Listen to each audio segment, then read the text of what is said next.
बहू, तूने मेरे बेटे को सुधार दिया। निखिल बेटा अभी तक भी घर नहीं आया। रात के 12 बजने वाले हैं।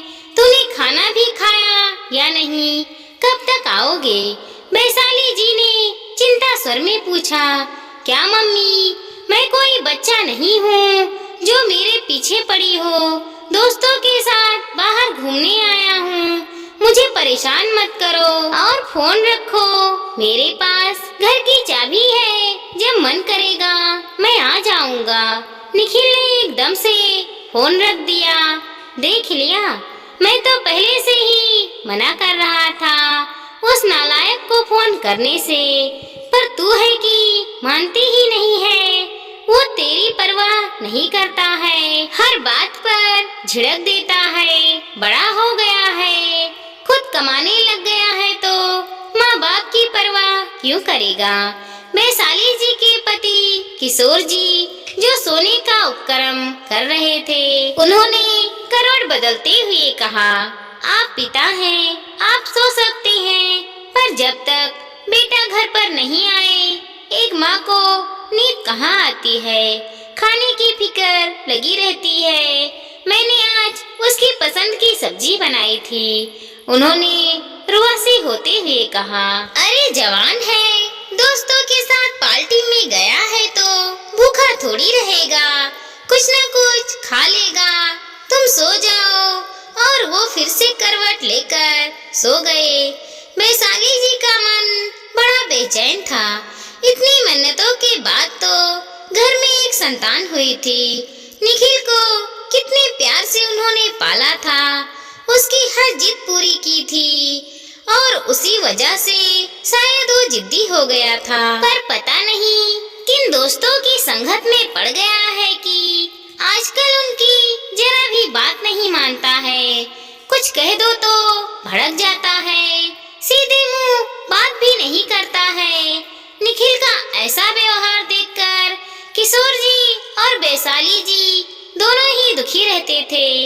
अगले दिन जब वैशाली जी की नींद खुली, वो निखिल के कमरे में गई। निखिल सो रहा था। उन्होंने देखा तो वो जूता पहने ही पलंग पर सो गया था। अभी तो इसके ऑफिस का भी समय हो रहा है। ये सोचकर उन्होंने उसे जगाया तो वो गुस्सा हो गया। सुबह के 4 बजे आया हूँ, सोने भी नहीं देती हो, मुझसे क्या काम है। वो तुझे ऑफिस जाना होगा ना, इसीलिए जगा रही हूँ। वो धीरे से बोली, बेटा तुझे किस चीज की कमी है या हमारी कोई बात बुरी लगती है? तू हमारे साथ ऐसा व्यवहार क्यों करता है? वैशाली जी ने प्यार से कहा, आज संडे है मम्मी, आपको इतना भी पता नहीं। आप तो घर में रात को आराम से सोई होंगी। अब कमरे से बाहर जाओ और मुझे सोने दो। निखिल ने बेशर्मी से कहा तो वैशाली जी अपना सा मुंह लेकर आ गई। कमरे के बाहर किशोर जी खड़े थे। उन्होंने यह सब सुन लिया था। वो भी कड़वे घूंट पीकर रह गए। सुना था बेटा बहू के आते ही बदल जाता है, पर यहाँ तो अभी निखिल कुंवारा ही है और अभी से अपने माँ बाप की जरा भी इज्जत नहीं करता है। जब उसकी शादी हो जाएगी तो ना जाने कैसा व्यवहार करेगा। मैं तो भूल ही गई थी कि आज संडे है। फिर वो तेजी से रसोई में गई और अपने बेटे की पसंद का नाश्ता बनाने लगी। निखिल को फिर से उठाने गई तो वो दोबारा चिल्लाकर बोला, आपके समझ में नहीं आता है कि मुझे सोना है। और उसने गुस्से में दरवाजा तेजी से पटक कर बंद कर दिया।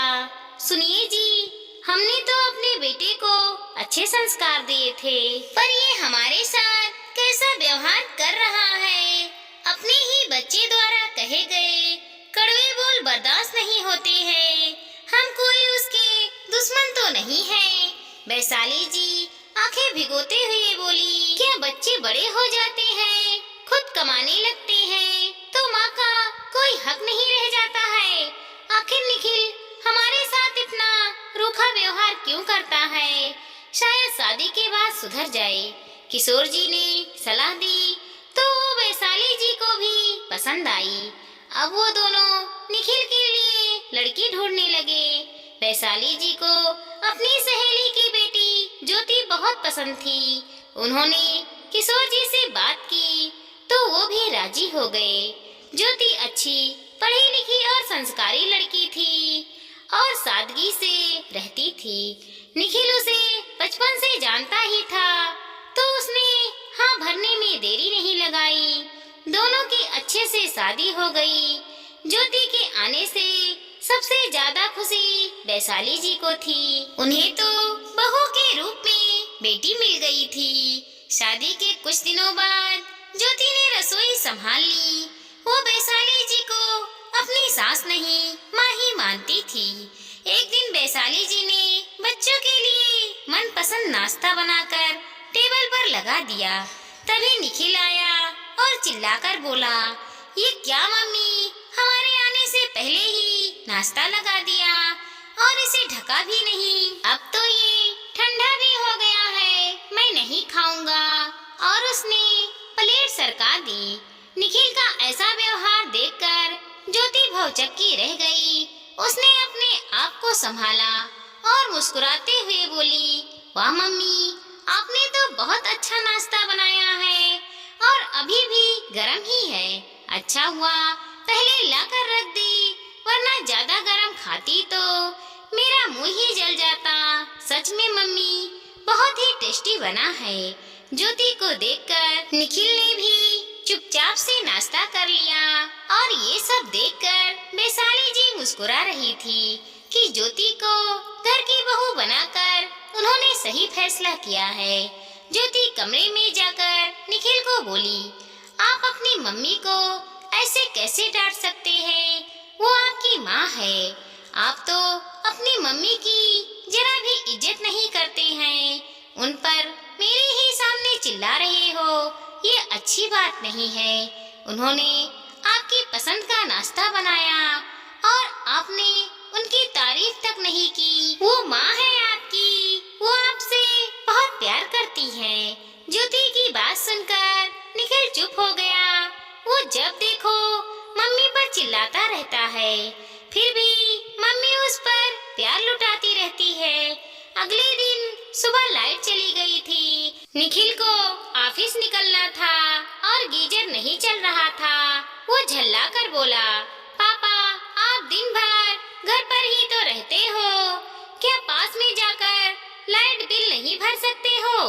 आपके आलसपन की वजह से मुझे कितनी परेशानी हो रही है। रिटायरमेंट के बाद वैसे भी आपका काम ही क्या है, इतना सा तो काम कर ही सकते थे। और वो गुस्से में बिना नहाए ही तैयार होकर ऑफिस चला गया। किशोर जी चुप रह गए क्योंकि सामने ज्योति खड़ी थी। बहू के सामने बेटे के ऐसे व्यवहार से वो बहुत शर्मिंदा हो रहे थे। वो बिना कुछ कहे अपने कमरे में चले गए। आज ज्योति को ये सब देखकर बहुत बुरा लगा। उसने मन ही मन सोचा कि आज वो निखिल से आकर इस बारे में जरूर बात करेगी। रात को निखिल घर आया, उसने खाना खाया और कमरे में चला गया। कमरे में ज्योति ने उससे बात नहीं की। क्या हुआ, मुझसे नाराज हो क्या? मैंने कुछ कह दिया या कर दिया? तुम मेरे साथ खुश नहीं हो? निखिल ने उसे मनाते हुए पूछा। निखिल, मुझे ये बिल्कुल पसंद नहीं है कि तुम अपने मम्मी पापा को डांट देते हो और उन पर तेजी से चिल्लाते हो। तुम्हारे मम्मी पापा हैं वो। बचपन में तुमने भी कई गलतियाँ की होगी, तो तुम्हें भी उन्होंने प्यार से समझाया होगा और तुम हो कि उनसे प्यार से कभी बात नहीं करते हो, उनका जरा भी सम्मान नहीं करते हो। मुझे तुम्हारा ये व्यवहार पसंद नहीं है। उनका दिल दुखता होगा, उनके दर्द का तुम्हें एहसास भी नहीं है। तुम्हें तो बस चिल्लाना आता है। अपने माँ बाप पर भला कोई इस तरह से चिल्लाता है। आज तुम अपने पैरों पर खड़े हो गए हो, पर तुम्हें इस मुकाम पर पहुँचाने वाले तुम्हारे मम्मी पापा ही हैं। ज्योति की बात सुनकर निखिल वादा करता है कि वो अब इस तरह नहीं चिल्लाएगा। अगले दिन निखिल ऑफिस से आता है और ज्योति सबके लिए चाय बना लाती है। निखिल अपने कमरे में जाकर टीवी ऑन करके चाय वहीं पर लाने को कहता है, पर ज्योति कहती है कि बाहर बालकनी में आ जाइए, सब लोग बैठकर साथ में ही चाय पियेंगे। आज बड़े दिनों बाद निखिल ने अपने मम्मी पापा के साथ बैठकर चाय पी और उन्होंने ज्योति को निखिल के बचपन के किस्से भी सुनाए, तो सब साथ में हंसने लगे। ज्योति भी यही चाहती थी कि निखिल उसके साथ जिस तरह प्यार से पेश आता है वही प्यार और अपनापन वो अपने मम्मी पापा को भी दे। कल संडे है और कल ज्योति और मैं मूवी देखने जा रहे हैं। मैंने टिकट बुक करवा ली है, निखिल ने कहा। निखिल, ये तो पारिवारिक फिल्म है, क्यों ना हम मम्मी पापा को भी साथ लेकर चले। तुम 2 टिकट और बुक करवा लो। जब से शादी होकर आई हूँ हम सब साथ में कहीं घूमने ही नहीं गए। कल मूवी भी देखेंगे और सब साथ में बाहर डिनर भी करके आएंगे। ज्योति ने सबको कह दिया। वैशाली जी और किशोर जी दोनों काफी खुश थे, क्योंकि उनकी बहू उनके घर में ही नहीं उनके चेहरे पर भी खुशियाँ लेकर आई है। अब पहले से घर का माहौल अच्छा रहने लगा है। निखिल भी शाम की चाय उनके साथ लेने लगा है और पहले की तरह अब निखिल चिल्लाता भी नहीं है। कमरे में आकर निखिल गुस्सा करता है, अच्छे भले हम दोनों डेट पर जा रहे थे, बीच में मम्मी पापा को साथ ले जाने की क्या जरूरत है। वो लोग साथ होंगे तो हम कैसे मजा करेंगे। ज्योति निखिल की बात सुनती है और उससे कहती है, निखिल, हमारी शादी को 6 महीने हो गए हैं। हमने हर शनिवार और रविवार को बाहर खाना खाया है, खूब मूवी देखी है और एक मूवी हम मम्मी पापा के साथ देख लेंगे तो उन्हें भी खुशी होगी। तुम्हें याद है बचपन में जब तुम छोटे थे, मम्मी पापा तुम्हें साथ न ले जाकर कभी तुम्हें घर पर अकेला छोड़ गई हो। उन्होंने तो कभी तुम्हें अकेला नहीं छोड़ा, हमेशा अपने साथ ही रखा। फिर उनकी भी तो इच्छा होती होगी कि वो भी तुम्हारे साथ घूमे और शॉपिंग करें। निखिल, एक उम्र के बाद बचपना फिर से हावी होने लगता है। वही खाने के लिए, घूमने के लिए मन मचलने लगता है। मम्मी पापा की अब यही उम्र आ गई है, हमें उनका ध्यान रखना होगा। ठीक है, तुम हर जगह भाषण मत दिया करो। क्या दिन भर मम्मी पापा करती रहती हो? उन्होंने किया जो किया, हम क्या जिंदगी भर उनका एहसान जताते रहेंगे? निखिल ने तेज आवाज में कहा। मैं कल ही दूसरे शहर के लिए नौकरी के लिए हाँ कर देता हूँ, ताकि हम दोनों अपनी मर्जी से जी सके, निखिल ने कहा और सो गया। सुबह उठा तो देखा ज्योति कहीं नजर ही नहीं आ रही थी। वो घर छोड़कर चली गई है। वैशाली जी ने बताया तो उसके होश उड़ गए। उसने फटाफट फोन लगाया। ज्योति, तुम घर छोड़कर क्यों चली गई? निखिल, मैं बचपन से अंकल आंटी जी का सामना करती आ रही हूँ और अब तो उन्होंने मेरे मम्मी पापा की जगह ले ली है। मैं ना तो उनका अपमान देख सकती हूँ और ना ही उनसे दूर रह सकती हूँ। तुम्हें जहाँ जाना है वहाँ चले जाओ, लेकिन मैं तो यहीं पर रहूंगी। निखिल, तुम कितने किस्मत वाले हो। तुम्हारे ऊपर मम्मी पापा का साया है जो तुम्हें हर तकलीफ से बचा कर रखता है। मम्मी पापा तुमसे ज्यादा कुछ नहीं चाहते, बस थोड़ा प्यार से बात कर लो, थोड़ी देर उनके साथ बैठकर सुख दुख की बातें कर लो। मुझे बहुत दुख होता है कि मुझे एक बेटे को याद दिलाना पड़ रहा है कि उसका क्या फर्ज है। कल को हमारे बच्चे होंगे और वो बड़े होंगे, वो तुमसे क्या सीखेंगे? वो अपने पापा को, अपने दादी दादा का अपमान करते देखेंगे तो वो भी हमारे साथ वही व्यवहार करेंगे। ज्योति मुझे माफ कर दो, तुम तो एक बहू होकर बेटे को सही राह दिखाई है। सास ससुर से लड़कर अलग होने के लिए बहुएं घर छोड़कर जाती हैं, पर तूने तो सास ससुर के साथ रहने के लिए घर छोड़ा है ताकि पति को सही राह पर ला सको। निखिल ज्योति को उसके मायके जाकर ले आता है। वैशाली जी और किशोर जी अपनी बहू को धन्यवाद देते हैं। बहू तूने मेरे बेटे को सुधार दिया। ज्योति उनसे हाथ जोड़कर कहती है, मम्मी पापा आप हमेशा साथ में ही रहना। घर में बड़े बुजुर्ग रहते हैं तो उनका आशीर्वाद मिलता है जो हर दुख तकलीफ से हमें बचा कर रखेगा। माँ बाप से अलग रहकर कोई सुखी नहीं रह पाता है। घर में मम्मी पापा का भी होना बहुत जरूरी है। परिवार तो उसी से पूरा होता है। अपनी पत्नी ज्योति के मुंह से अपने मम्मी पापा के लिए इतनी अच्छी बातें सुनकर निखिल भी शर्मिंदा हो रहा था।